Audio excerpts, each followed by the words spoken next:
Finding a fraction of an amount is just 2 steps. Let me show you. Divide the amount by the denominator, the bottom number. Then multiply by the numerator, the top number. Let's find 3/5 of 40. First, divide 40 by the bottom number, 5. 40 divided by 5 is 8. That's 1/5 of 40. Then multiply by the top number 3. 8 times 3 is 24. So 3/5 of 40 is 24. Here's 40, split into 5 equal parts of 8. 3 of those parts make 24.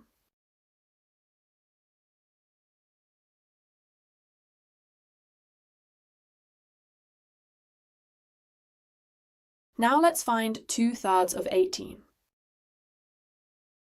Divide 18 by 3, that gives 6. Then multiply by 2. 6 times 2 is 12, so 2/3 of 18 is 12.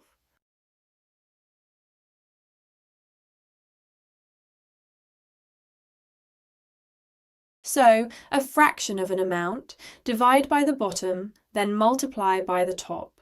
2 steps every time.